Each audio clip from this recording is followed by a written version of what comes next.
Generally जो है हम लोग नर्सरी को जो लगाते हैं, नर्सरी लगाते हैं तो हाईवे के साथ या मार्केट के क्लोज जो हाईवे है उस पर लगाएंगे। ठीक है, मार्केट के क्लोज जो हाईवे होगा उस पर लगाएंगे। ठीक है, तो pre requisite for the nursery. ठीक है, देखें नर्सरी मैनेजमेंट है। मैनेजमेंट का मतलब है नर्सरी के लिए क्या क्या चाहिए, सारा चीज का अरेंजमेंट करना है, उसको प्रोटेक्ट करना है, उसको मैनेज करना है। ठीक है, तो प्री रिक्विजिट क्या है? प्री रिक्विजिट या इसको प्रिंसिपल भी कहते हैं, है ना। तो नर्सरी मैनेजमेंट प्रिंसिपल करके आ जाएगा 250 वर्ड्स में लिखने के लिए, और प्री में जो है इसकी ऑब्जेक्टिविटी बेस्ड क्वेश्चंस रहेंगे। ठीक है, तो पहला क्या है? पहला है आपका साइट सिलेक्शन। ठीक है, साइट कहाँ? Site selection. जैसे मान लो कि ये मार्केट है तो इसका रोड है। ठीक है, ऐसे रोड है लगा हुआ, है ना। तो रोड के साइड आप लगाइए, मार्केट से क्लोज हो। ठीक है, तो इस तरह से क्या हो गया? साइट सिलेक्शन हो गया। ठीक है, दूसरा क्या है? कौन से साइट पे लगाया हम लोग नर्सरी लगाएंगे, ये देखना है। देन आप उसको लैंड कह सकते हो। लैंड कैसा होना चाहिए या सॉइल कैसी होनी चाहिए इसमें? सॉइल जो है ऑलवेज रिमेंबर कि प्लांट जो है नर्सरी का क्या होता है, छोटा छोटा होता है, तो उसमें बहुत ज़्यादा पानी अगर लगे। नर्सरी का सबसे बड़ा प्रॉब्लम क्या है? सबसे मेन जो प्रॉब्लम नर्सरी का क्या बताया था? क्या बताया? डंपिंग, है ना। डैम्पिंग मतलब पानी लग जाना। ठीक है, तो डंपिंग ऑफ, है ना। डैम्पिंग ऑफ जो होता है वो एक प्रॉब्लम है, पानी लगना उसका एक सबसे बड़ा प्रॉब्लम है। वाटर लॉग कंडीशन के कारण उसका जो स्टेम है वो क्या हो जाता है, फ्लोएम वाला पार्ट जो है वो खत्म हो जाता है, ऊपर वाला, है ना। फ्लोएम खत्म हो जाएगा तो धीरे धीरे प्लांट खत्म हो जाएगा, गिर जाएगा। ठीक है, छोटा प्लांट तो गिर ही जाएगा, बड़ा प्लांट का ऊपर का छाल जो है या जिसको फ्लोएम कहते हो वो खत्म हो जाएगा, धीरे धीरे जो है ऊपर का पार्ट सूख जाएगा। ठीक है, तो नर्सरी में भी वैसे ही होगा। नर्सरी छोटा प्लांट है, उसके स्टेम के पास, जैसे ये नर्सरी है, ठीक है, यहाँ पे ये नर्सरी रूट है, यहाँ पे पानी लगेगा, ये वाला जो है ये यहाँ पे क्या है, गल जाएगा, ये प्लांट जो है ऐसे गिर जाएगा। ठीक, खत्म हो जाएगा। इसलिए सॉइल का सिलेक्शन बहुत जरूरी है। सॉइल कैसा होना चाहिए? ऑलवेज रिमेंबर कि यहाँ पर जो एरेशन वाला हो, पानी रुकना नहीं होना चाहिए। तो क्या होगा? सैंडी लोम। ठीक है, सैंडी लोम बता दिया था, है ना। क्ले भी होगा, सिल्ट भी होगा, सैंड भी होगा, और सैंड का अंश ज्यादा होगा, पानी रुकेगा नहीं, आएगा पानी फिर निकल जाएगा। ठीक, तो इसका पीएच कैसा होना चाहिए? पीएच हमेशा ऑलवेज रिमेंबर कि न्यूट्रल होना चाहिए, है ना। तो 6.5 से लेके, है ना, 7.5 के बीच में होना है। ठीक है, ये बेस्ट है इसके लिए, क्लियर हो रहा है? इसके लिए बेस्ट है।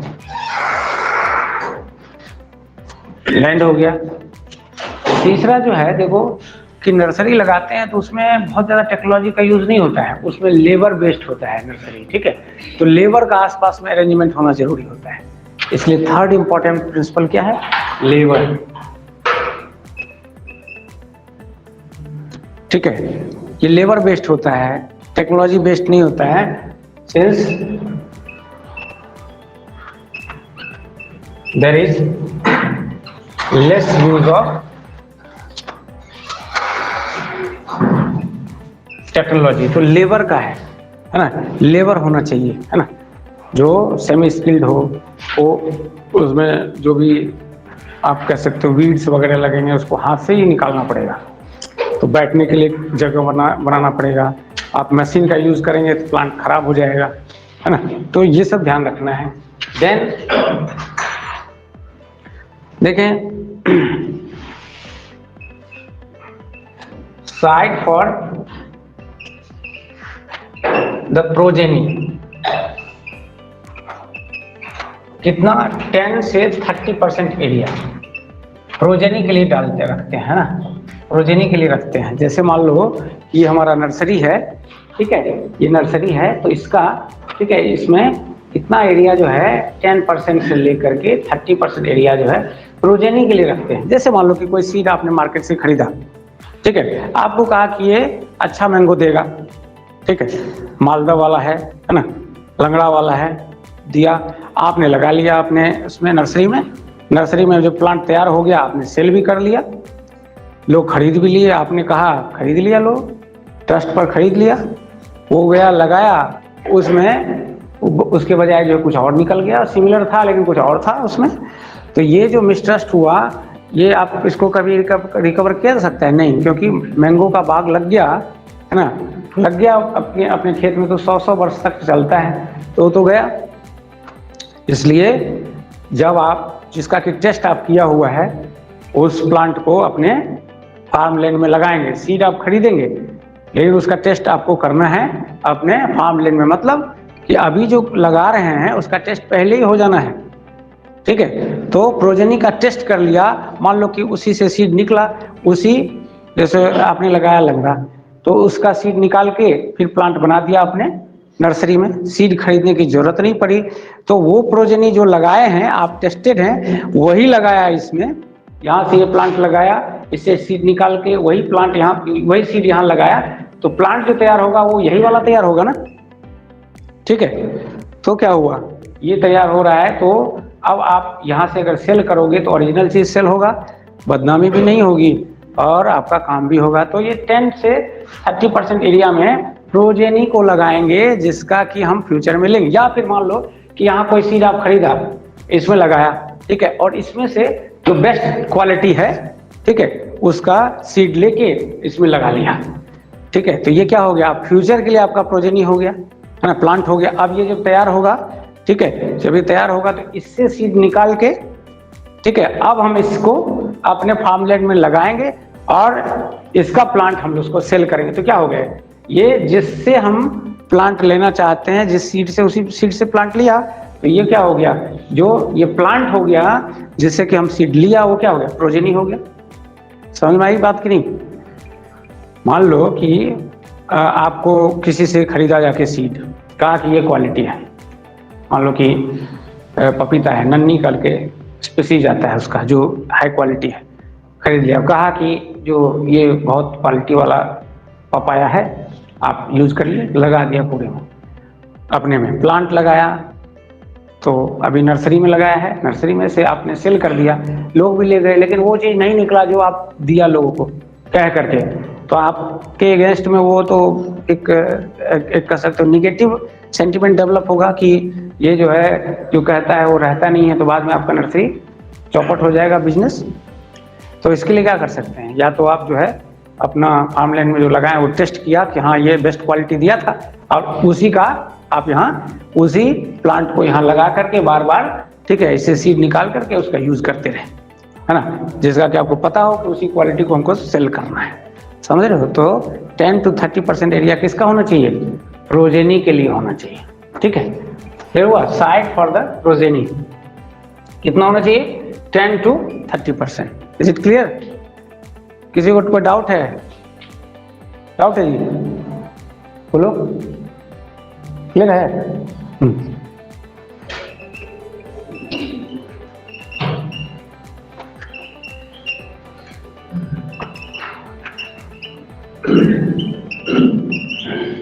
अदर टूल्स भी यूज करते हैं नर्सरी में, जैसे मान लो कि पॉलीथीन का यूज किया है ना, तो पॉलीथीन वगैरह का यूज करोगे तो पॉलीथीन जो है दो तरह का होता है, एक होता है व्हाइट कलर्ड, एक होता है ब्लैक कलर्ड। जनरली हम लोग ब्लैक कलर्ड पॉलीथीन का यूज करते हैं ढकने के लिए ना, जैसे सीड बेड है, ठीक है, ये वाला, इस पे सीड लगाया, इसको ढक दिया, क्योंकि जर्मिनेशन के लिए क्या चाहिए, टेम्परेचर जरूरी होता है, और फ्लावरिंग के लिए लाइट जरूरी होता है ना। तो वार्म होगा तो उससे टेम्परेचर मिलेगा, है ना। तो ये ब्लैक कलर रहेगा तो ढका रहेगा, तो हीट बाहर से जो मिलेगा वो उसको एब्जॉर्ब करेगा, वो ज़्यादा हीट देगा, तो जर्मिनेशन में हेल्प होगा। Since for the germination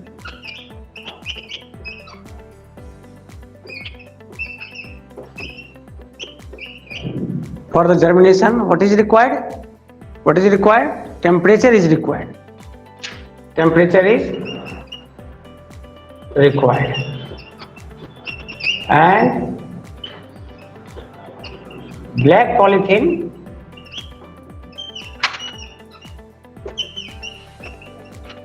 absorbs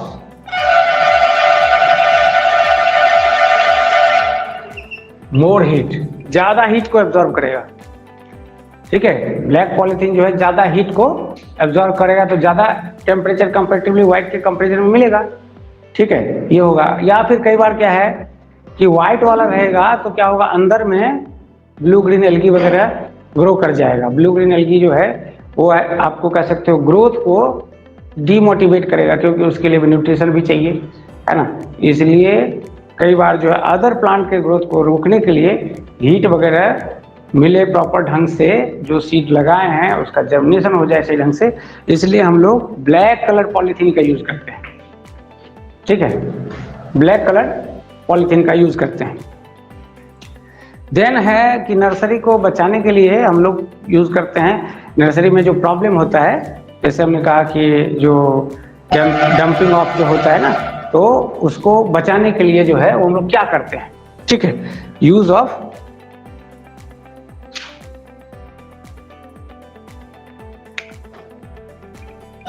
causative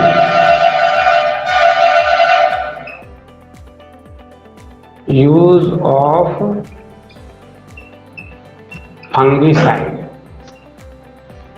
to protect the nursery from damping off, causating organism, Pythium,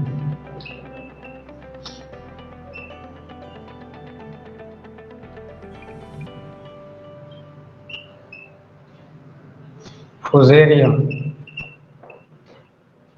Phytophthora,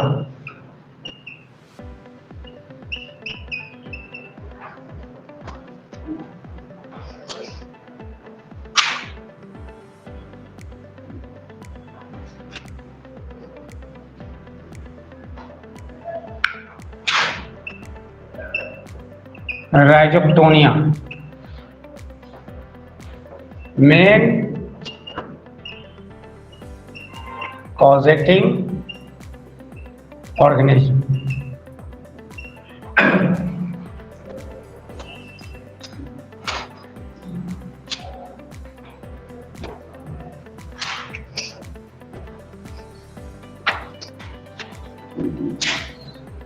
तो हम लोग फंगिसाइड का यूज करते हैं, हेंस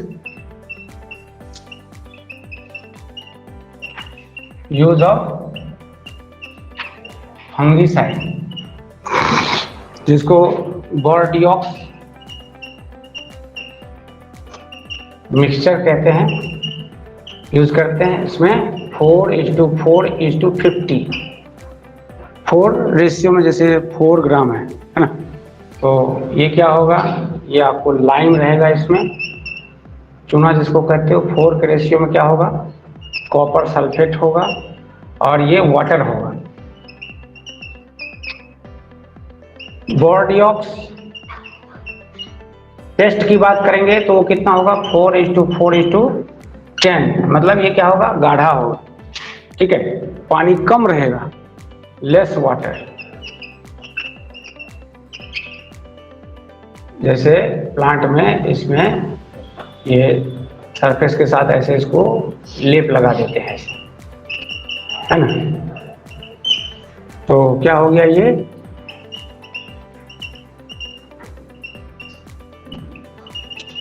वाटर पेस्ट हो जाता है। ऐसे भी यूज करते हैं सीडलिंग को बचाने के लिए। ठीक है, जैसे ये खासकर जो है हमारा पपाया में होता है, ऐसा करते हैं ना, क्योंकि पपाया जो है बहुत सेंसिटिव होता है। अब प्लांट्स सेंसिटिव टू डैम्पिंग,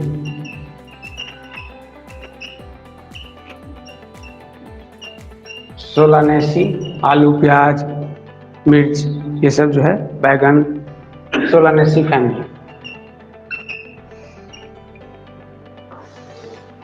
ठीक है।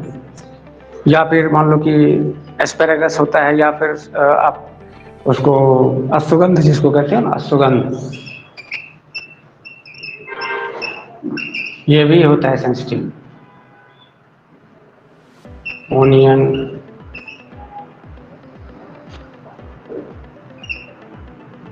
फिर आपका हो जाएगा किसमें, जैसे चिली हो गया, ये सब जो है ज़्यादा सेंसिटिव होते हैं। फिर इसमें कोल क्रॉप्स भी होते हैं सेंसिटिव, है, कोल क्रॉप्स भी आते हैं इसमें, है ना, ये सब हैं।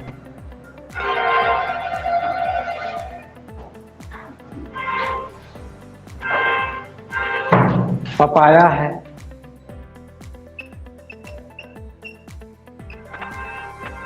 इसलिए पपाया में क्या करते हैं हम लोग, पेस्ट लगाते हैं इसमें।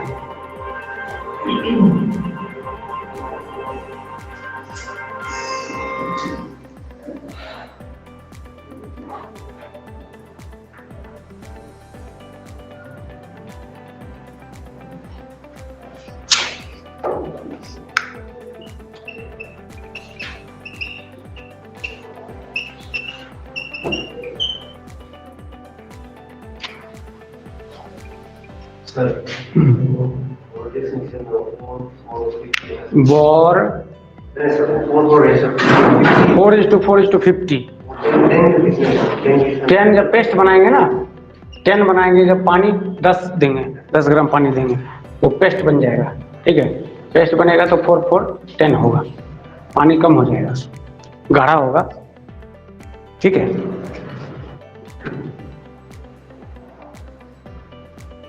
तो सर पानी लीटर में देगा ना जी सर, पानी तो लीटर में है? हाँ, लीटर में है। 50 लीटर देगा? हाँ, 50 लीटर के हिसाब से नहीं होगा। जैसे ये जो है, मान लो कि अगर हम 4 ग्राम लेंगे, ये ठीक है, तो ये 4 ग्राम है, तो ये 10 ग्राम होगा, ऐसे होगा। ये अगर हम लीटर में डालेंगे, ठीक है, तो ये क्या होगा, 4 ग्राम, 4 kg होगा, 4 kg होगा, फिर ये 10 लीटर होगा, ऐसे करके होगा।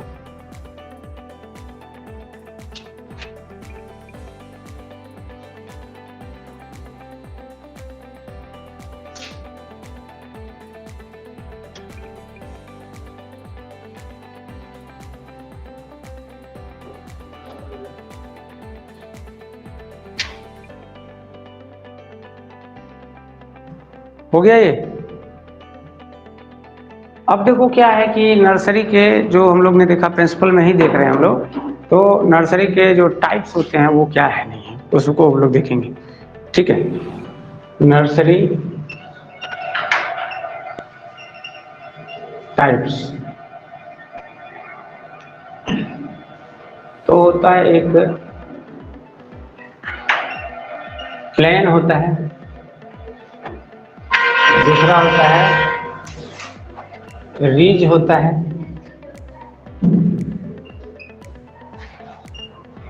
ठीक है, और थर्ड जो होता है डीप होता है, ठीक है। प्लेन का वहां यूज करेंगे जहां पर कि प्रेसिपिटेशन बहुत, आप कह सकते हो कि प्रेसिपिटेशन कम है, वहां पर ये करेंगे। जहां प्रेसिपिटेशन ज्यादा होगा वहां रीज मेथड का करेंगे ना। मॉडरेट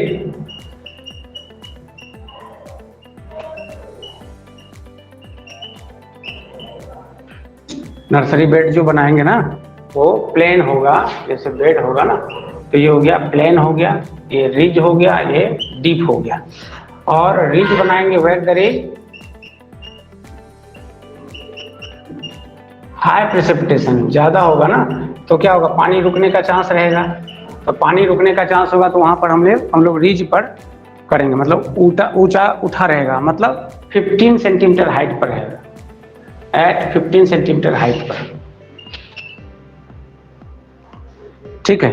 और या फिर डीप करेंगे तो ऐसे होगा, ठीक है। ये अंदर में यहाँ पे प्लांट लगाएंगे, है ना, सीड लगाएंगे, प्लांट का ग्रो होगा, ऐसे ऐसे होगा, ठीक है। तो ये तो प्लेन में लगाया, प्लेन में लगाया, ये लगाया रीज पर, तो रीज वाला जो है फिर देखो कैसे करते हैं उसमें। रीज में क्या करते हैं, जैसे मान लो कि इसका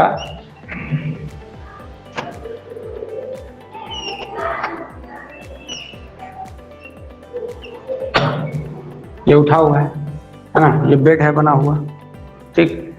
अब ये बेड है तो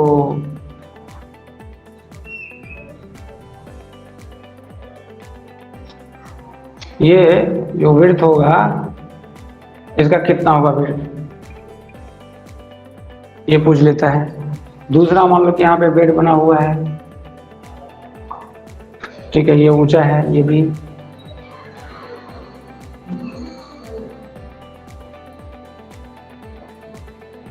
ये भी है, तो इस दोनों के बीच में कितना गैप है, ठीक है। यहाँ पर ये विड्थ कितना है, तो इसका 1.5 to 2 मीटर, ठीक है। और ये जो लेंथ होगा ये होगा कितना होगा, 3 to 10 मीटर, ठीक है। ये जो होगा 30 to 50 सेंटीमीटर, क्लियर।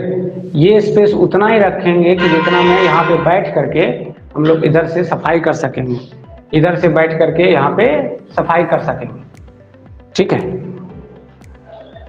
निराई गुड़ाई कहते हैं ना इसको, जिसको वीड का जो मैनेजमेंट करते हैं, है ना, ट्रेडिशनल मेथड हो या यहाँ पे चूंकि टूल बहुत ज़्यादा टेक्नोलॉजी का यूज नहीं होता है, क्योंकि अब और दूसरा है कि स्पेस नहीं डालेंगे तो सीधा इसमें सब कंटिन्यूस रहेगा तो प्लांट खराब हो सकता है इसमें घुसने से, इसलिए इस स्पेस में बैठ के इसकी सफाई होगी, इस बेड की, ठीक है। और row to row, plant to plant distance वो तो बात की बात है, तो प्लांट टू प्लांट होगा, वेरी करेगा, ठीक है। तो इसको ध्यान रखना है, 30 to 50 सेंटीमीटर। ये क्या हो गए, बेड हो गए, ये बेड हो गए, ठीक है। दो बेड के बीच का डिस्टेंस कितना है, 30 to 50 सेंटीमीटर, ठीक है। बेड का विड्थ कितना है, 1.5 to 2 मीटर। लो, लेंथ कितना है, लेंथ कितना है, 3 to 10 मीटर, याद रहेगा। अब देखें ये कहाँ पे करते हैं, in temperate region,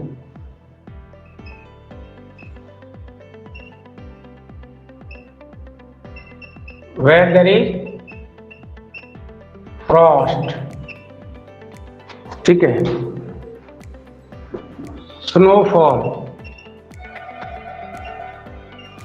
less temperature, winds। क्या करेंगे, जैसे मान लो सोइंग करना है, ठीक है, सीड का लगाएंगे प्लांट तैयार करने के लिए, तो फ्रॉस्ट वाले सीजन को छोड़ करके ही कर पाएंगे, सीड का बेड तैयार कर पाएंगे। और फ्रॉस्ट सीजन में अगर हमको लेना है और एडवांस में क्रॉप लेना है, मार्केट में रियल प्राइस लेना है, तो क्या करना पड़ेगा, इस टाइम में भी उसको क्रॉपिंग करना पड़ेगा, सीड को सोइंग करना पड़ेगा। और यहाँ ऊपर में क्या होगा, ढक देंगे इसको प्लास्टिक से या तिरपाल से ढक देंगे, ताकि फ्रॉस्ट हो चाहे विंड हो, एक्सट्रीम कोल्ड वाला, उससे इसको प्रोटेक्शन मिले, ठीक है। सीड ग्रो हो जाएगा, उसके बाद टाइम निकला गया, जैसे मान लो कि नवंबर में, नवंबर के बाद किसी भी सीजन में टेम्परेचर डाउन होगा ना, तो नवंबर दिसंबर है, एक महीने का टाइम है। अब इसमें अगर इस टाइम में अगर हम लगाए हुए हैं, मान लो कि पी का कल्टीवेशन करना है, तो इस टाइम में लगाना है ना, ये 2-3 महीने मार्च में काम हो जाएगा इसका, तो मार्च में, ठीक है। अब कोई मान लो दिसंबर के बाद, ठीक है, जनवरी में लगाया और उसको हार्वेस्ट करेगा अप्रैल में, हम लोग नवंबर में लगाएंगे और मार्च में हार्वेस्ट करेंगे, तो हमारा मार्केट में कब जाएगा, मार्च में जाएगा ना, तो हमको तो ज़्यादा पैसा मिलेगा मार्केट से, कम इन कंपेरिजन टू जो अप्रैल में लाएगा, ठीक है।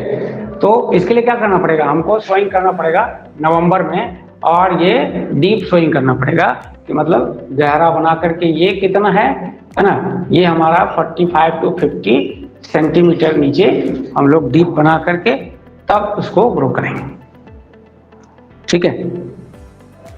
और इसको सीड को लगा दिया, प्लांट तब तक हमारा तैयार हो गया। तो ये क्या हो, कहाँ करते हैं, ये टेम्परेट रीजन में, टेम्परेट रीजन में करते हैं। क्लियर है? तो टेम्परेट रीजन में हम लोग क्या करते हैं, डीप जो है बेड बनाते हैं, डीप बेड बनाते हैं। क्लियर हो रहा है? बेड को क्या करेंगे, डीप बनाएंगे। नॉर्मल क्लाइमेट है, ट्रॉपिकल है, तो वहाँ पे करने की जरूरत नहीं है। ये वहाँ पे एक्सट्रीम कोल्ड वाला सिचुएशन तो आएगा नहीं, है ना? तो ये ध्यान रखना है। तो डीप बेड कहाँ बनाएंगे, टेम्परेट पे, है ना? ये चीज ध्यान रखना है, टेम्परेट क्लाइमेट, क्योंकि इसका विंटर क्या होता है, एक्सट्रीम होता है। विंटर क्या होता है, एक्सट्रीम होता है।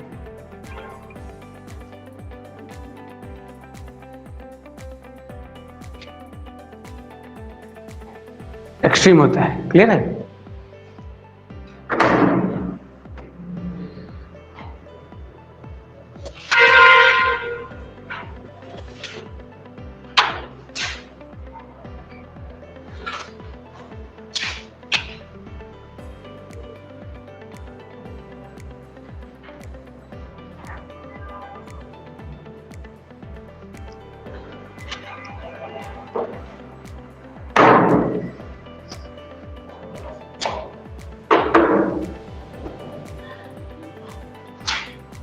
एक जो आपको नर्सरी में ट्रीटमेंट किया जाता है उसको कहते हैं डीनेचुरलाइजेशन। ठीक है?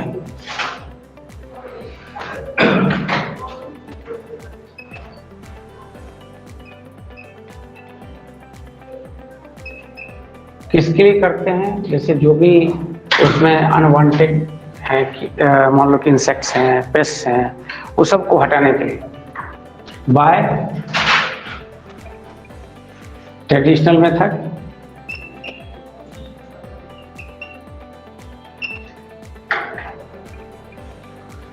ट्रेडिशनल मेथड में क्या करते हैं, डीप प्लॉइंग कर देते हैं।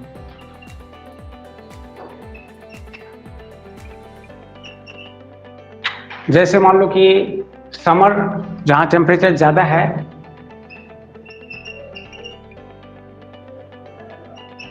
रीजन वहां डीप प्लॉ कर देंगे तो जितना भी वीड्स है, इंसेक्ट्स है, सब खत्म हो जाएंगे। लो टेम्परेचर है वहां पर भी डीप प्लॉइंग कर देंगे। ठीक है? तो वहां पर भी क्या होगा, एक्सट्रीम टेम्परेचर में जो भी वीड्स वगैरह वो सब खत्म हो जाएंगे। तो डीप प्लॉइंग दोनों में ही चलेगा। ठीक है? Traditional method. ठीक है? दूसरा है उसको कहते हैं फ्यूमिगेशन। फॉर्मल्डिहाइड का यूज करते हैं, यूज ऑफ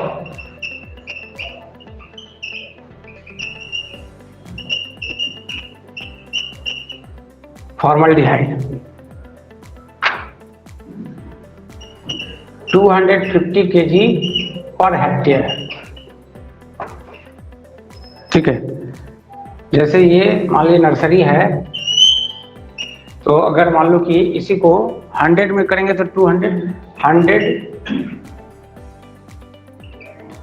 स्क्वायर मीटर होगा, तो ये क्या हो जाएगा, 250 ग्राम होगा।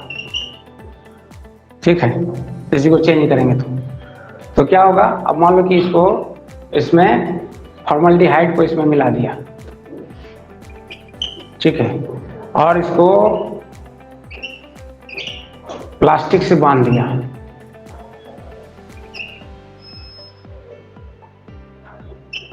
टाइड विथ प्लास्टिक से टाइट कर दिया तो क्या होगा, फ्यूम्स निकलेंगे इसमें।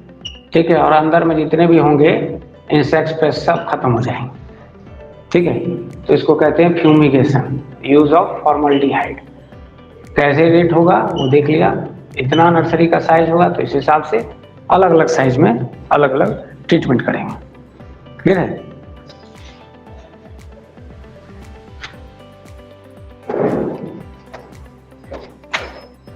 तो 250 kg पर हेक्टेयर का नर्सरी होगा तो 1 हेक्टेयर होगा तो उसमें 250 kg लगेगा फॉर्मल्डिहाइड। तो उतना है तो इसको लगाएंगे कैसे, अगर मान लो कि हमारा नर्सरी कितना है, छोटा वाला है, तो 100 मीटर स्क्वायर में लगता है या 200 स्क्वायर मीटर का होगा, तो उसमें कितना होगा इसके हिसाब से लगाएंगे। तो क्या होगा, ये 1000 स्क्वायर मीटर होता है हेक्टेयर में, इसको डिवाइड करोगे तो 250 ग्राम हो जाएगा। ठीक है, ये कहा।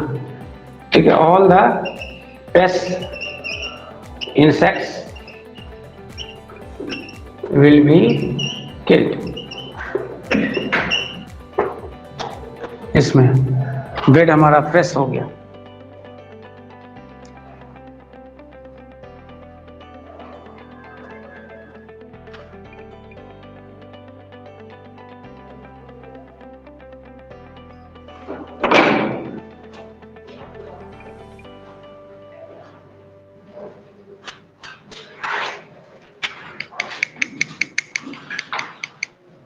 वन 1000 है ना, उसको डिवाइड करोगे 100 हो गया ना, वो 1000 स्क्वायर मीटर हुआ, तो उसको डिवाइड करोगे तो अपने आप आ जाएगा कि जो केजी को ग्राम में चेंज करो और डिवाइड कर दो उतना से 1000 से, तो उतना ही आ जाएगा।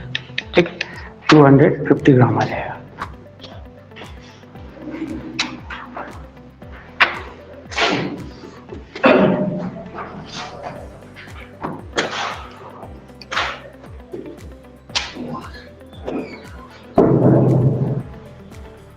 आगे बढ़ें।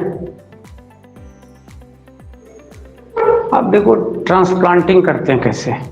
नर्सरी तो तैयार हो जाएगा इसमें, हाँ इरिगेशन भी चाहिए, इरिगेशन, प्रॉपर इरिगेशन।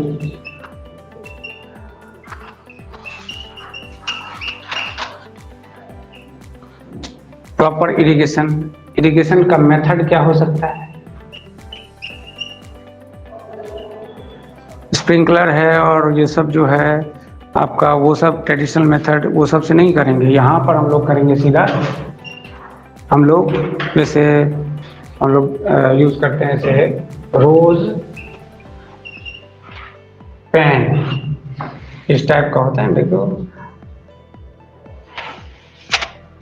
इसमें ऐसे लगा रहता है ना, इससे पानी देते हैं, इससे पानी बूंद बूंद करके पानी निकलता है। या फिर आप यूज करते हो ऐसे वाला,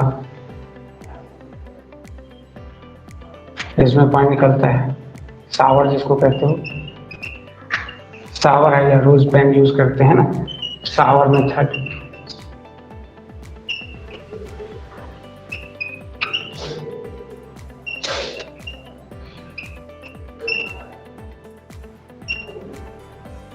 क्योंकि इससे क्या होगा कि पानी बूंद बूंद करके निकलेगा।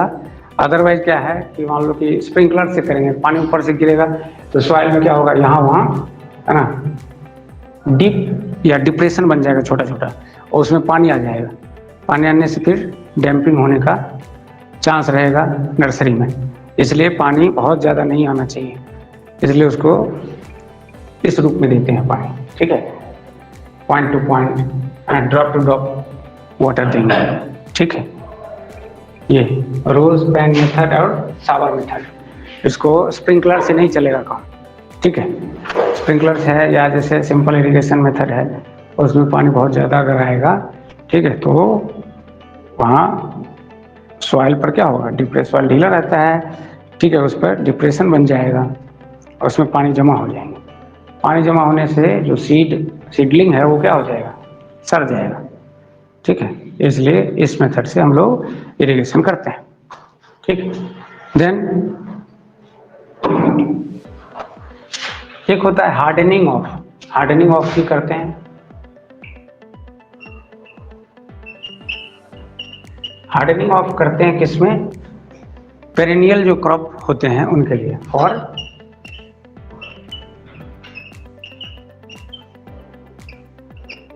ये क्या होता है, stop the irrigation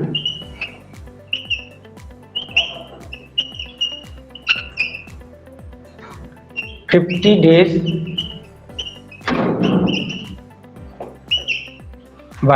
before the transplanting।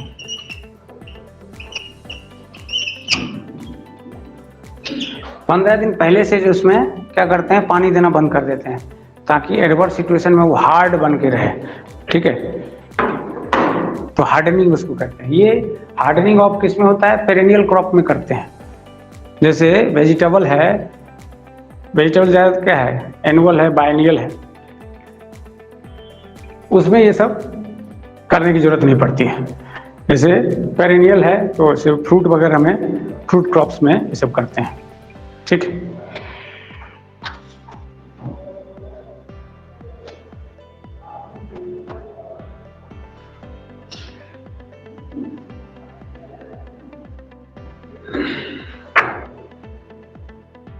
ये बुकिश इंफॉर्मेशन जरूरी नहीं इतना होगा, लेकिन अगर एग्जाम में आता है तो आप 15 डेज याद रखिएगा। ठीक है।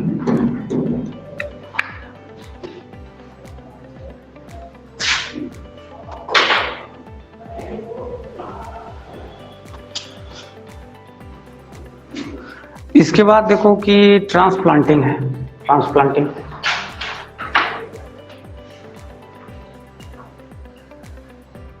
किस में करें? ट्री में देख लो, या सॉरी फ्रूट प्लांट में, है ना। वेजिटेबल है, ऑर्नामेंटल प्लांट्स हैं,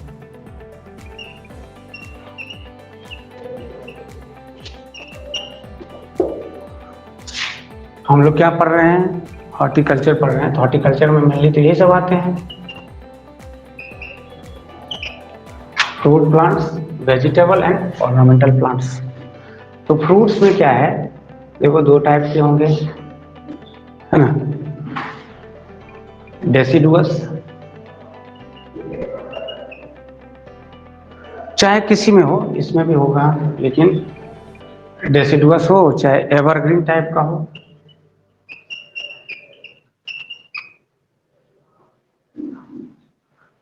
डेसिडुअस का मतलब क्या है कि जैसे प्लांट है, उसका रूट है, ठीक है, ब्रांचेज हैं, लीफ हैं,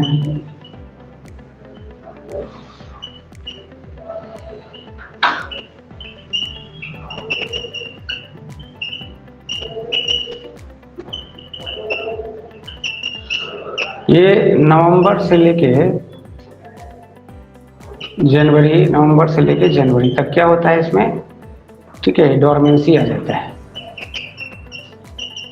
और ये अपना लीफ, ब्रांचेज, ये सब जो है गिरा देते हैं, और इसका जो ये मेन रूट है, मेन रूट ये क्या होता है? डोरमेंट हो जाता है। ठीक है, बिकम्स डोरमेंट। समझ आ रहा है? मतलब ये अब न्यूट्रिशन नहीं लेगा, वाटर नहीं लेगा, अपना ये पड़ा रहेगा, लीफ में लगेगा, सूख गया है। कब होगा? ये विंटर में होगा। कब? नवंबर से जनवरी में। फरवरी के बाद फिर इसमें लीफ आने लगेगा। ठीक है, एबीए खत्म हो जाएगा, एबीए का सेक्रेशन होने लगता है, एबीए बढ़ जाता है, जिससे ऐसा होता है।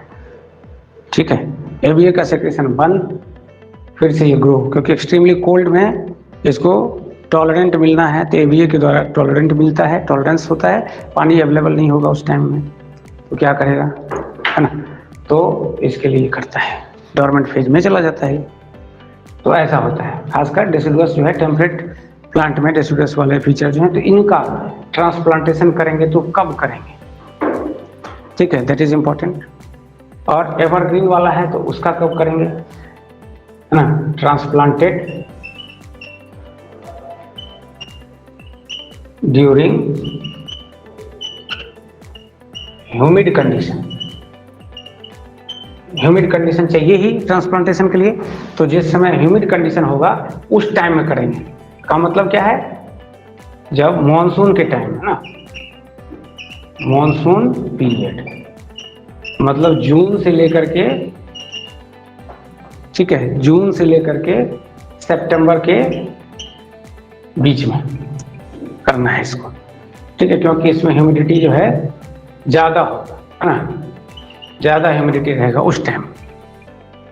ठीक है, इसको उखाड़ के लगाएंगे, लेकिन इसका याद रहे, इसको उखाड़ेंगे तो इसमें जो रूट है, मेन रूट भी रहता है, ठीक है, ब्रांच रूट भी रहते हैं, तो इस प्लांट को ट्रांसप्लांट जब करेंगे तो सॉइल के साथ करेंगे। ठीक है, क्योंकि इसका मेन रूट है, क्योंकि अगर सॉइल के साथ नहीं करेंगे, मेन रूट अगर टूट गया तो ये लग नहीं पाएगा पानी देने से भी। ठीक है, और इसमें क्या है, मेन रूट जो है डोरमेंट में है। ठीक है, डोरमेंट है इसलिए इसको बिना सॉइल के भी इसको ले जाएंगे और लगा देंगे। ठीक है, क्योंकि इसको कब होना है, डोरमेंट फेज के बाद इसको ग्रो करना है। तो अगर मान लो इंजर्ड भी हो गया तो रिपेयर हो जाएगा। ठीक है, डोरमेंट पीरियड के बाद इसमें रिपेयरिंग हो जाएगा, लेकिन इसमें रिपेयरिंग नहीं होगा, इसलिए इसमें कब करेंगे। ठीक है, ट्रांसप्लांटिंग कब करेंगे, याद रखना है, ट्रांसप्लांटिंग टाइम क्या होगा, कब करेंगे, ये फरवरी में करेंगे। ठीक है, याद रहे, फरवरी में। ठीक है, जनवरी लास्ट या फरवरी स्टार्ट में, है ना, स्टार्टिंग में, ताकि कम से कम टाइम में इसको फिर ये स्टार्ट हो जाएगा ग्रो करना, क्योंकि फरवरी से फिर से इसमें रिजुविनेशन शुरू हो जाएगा, फरवरी स्टार्टिंग में। इनफैक्ट ये नवंबर टू फरवरी इसको मान लो ऐसे। और फ्रूट प्लांट में याद रहे कि ये 1 to 2 ईयर आफ्टर जो है, ठीक है, इसका ट्रांसप्लांटेशन होता है, अगर फ्रूट की बात किया जाए तो।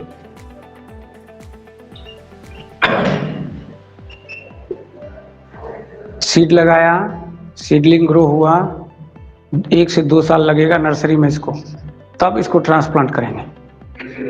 हाँ, 1 से 2 साल लगेगा, मैक्सिमम 2 साल, डिपेंड करता है कौन सा क्रॉप है, किस पे है।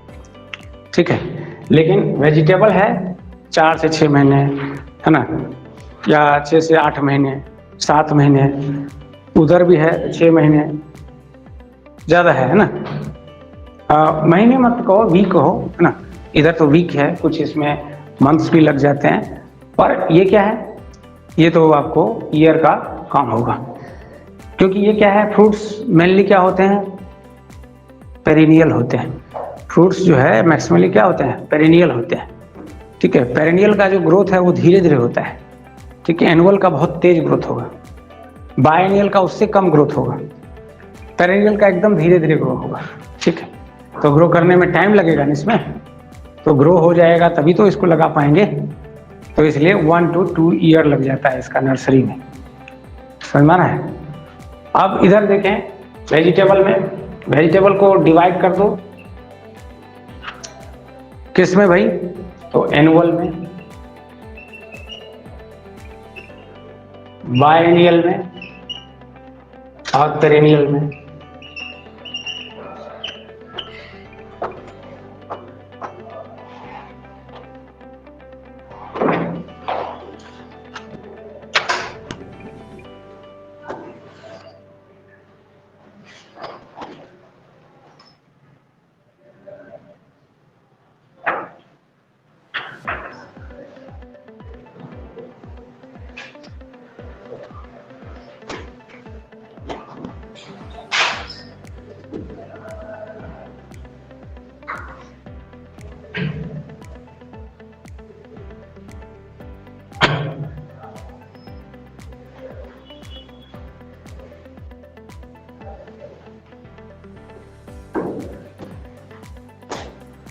एनुअल बताया था, एक सीजन, एक से ज़्यादा सीजन, 2 से ज़्यादा सीजन तक कंटिन्यू होगा, starting from nursery to harvesting.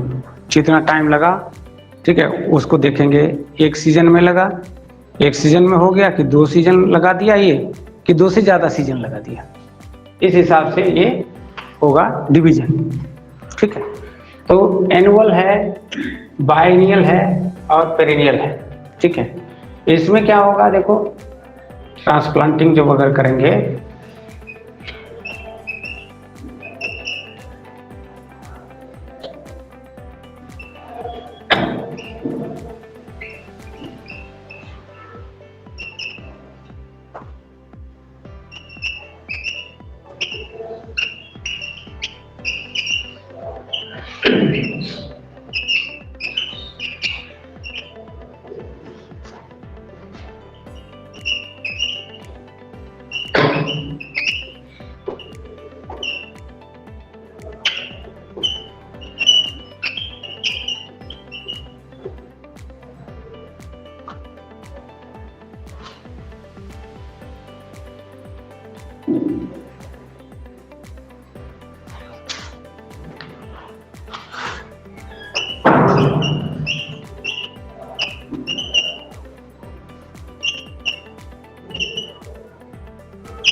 इसमें स्वीट पोटैटो में क्या होता है, देखो स्वीट पोटैटो का अलग एग्जांपल है, थोड़ा देख लीजिए।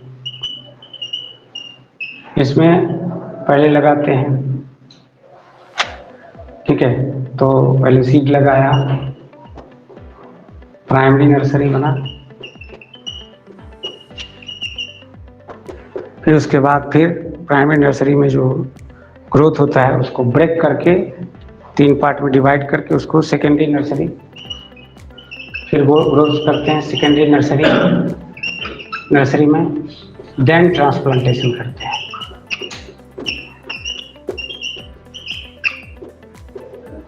स्वीट पोटैटो, ठीक है, याद रहे। ऑनियन हो गया, ट्रांसप्लांटिंग कब करेंगे, तो 6, 7, 8 वीक में, 6 to 8 और 4 to 6 में।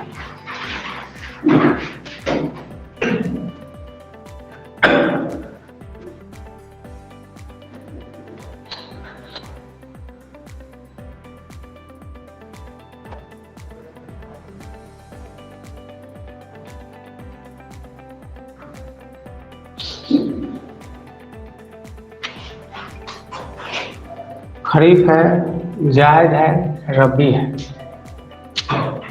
ठीक है। एक सीजन हुआ, एनुअल हुआ,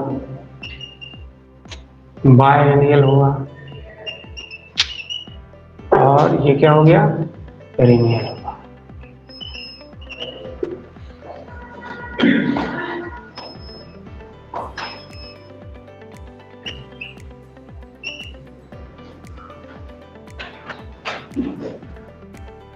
ठीक है,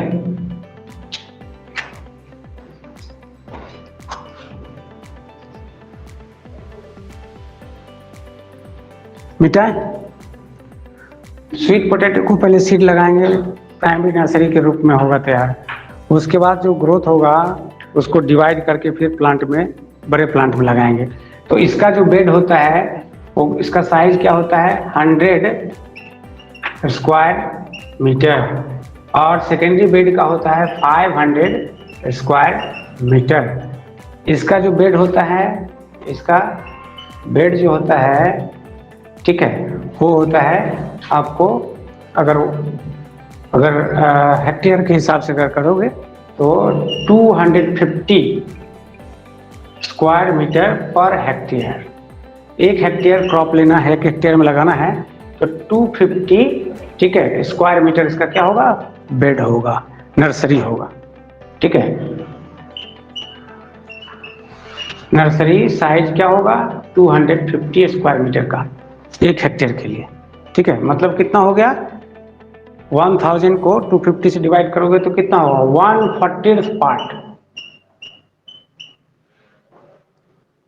समझ में आ रहा है, 1000 मतलब 1 हेक्टेयर का मतलब 1000 स्क्वायर मीटर हुआ।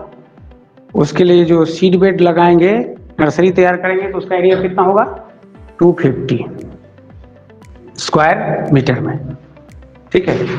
एनुअल में ऐसे ही लेते हैं। बायएनुअल में कितना लेते हैं, तो इसका डबल होगा, 500, ठीक है। तो ये क्या होगा, 500 स्क्वायर मीटर, ठीक है, 500 स्क्वायर मीटर पर हेक्टेयर। तो कितना हो गया, 1/20 हो गया पार्ट, ठीक है। पेरिनियल है, इसका भी होगा 500 स्क्वायर मीटर पर हेक्टेयर। और इसमें प्राइमरी नर्सरी ये, सेकेंडरी नर्सरी का ये साइज, ठीक है, स्क्वायर मीटर, ये सब याद रखना है आपको, ठीक है। यही एक्चुअल में पूछने का रहेगा।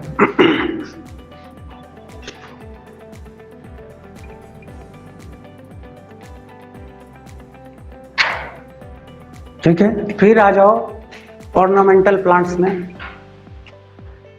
ऑर्नामेंटल प्लांट्स में, इसमें नर्सरी का साइज जो है 500 रखते हैं, स्क्वायर मीटर रखते हैं, ठीक है। ज़्यादा तो इसमें ऑर्नामेंटल प्लांट में नर्सरी का काम बहुत कम ही होता है। सिर्फ जो आप गेंदा देखते हो ना फूल, येलो वाला उसी में होता है, बाकी ज़्यादा में रोज वगैरह में तो उसमें तो वो सीधा उसका डंठल काट के लगाते हैं, तो वो तो मेथड हो गया प्रोपगेशन वाला। तो नर्सरी वाला तो बहुत कम जगह काम आता है, ठीक है। तो इसमें भी एनुअल हो जाएगा,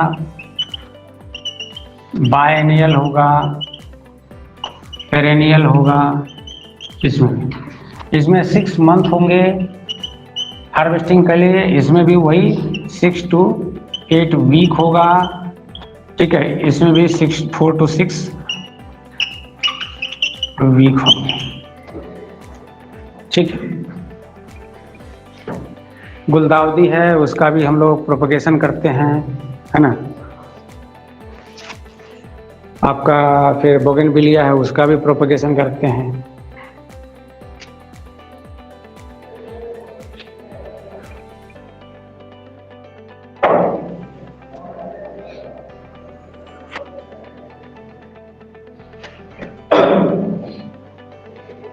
एक होता है हाईटेक नर्सरी। हाईटेक नर्सरी क्या होता है? हाईटेक नर्सरी मान लो कि कोई आर्टिफिशियल एटमॉस्फेयर में, जैसे ग्रीन हाउस में, है ना, या पॉली हाउस में जब कल्टीवेशन करते हो तो उसको कहते हैं हाईटेक नर्सरी, ठीक है। आर्टिफिशियल कंडीशन में करते हैं, बस सीधा समझना है।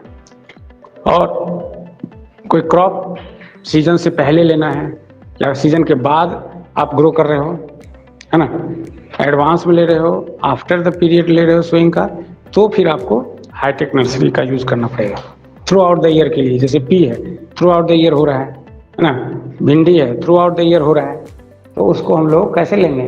उसको हाईटेक नर्सरी के थ्रू उसका करेंगे, ठीक है।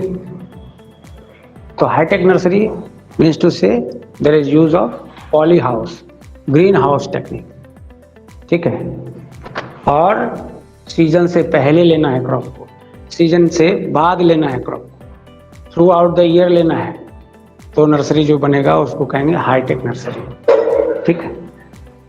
समझ में आ रहा है?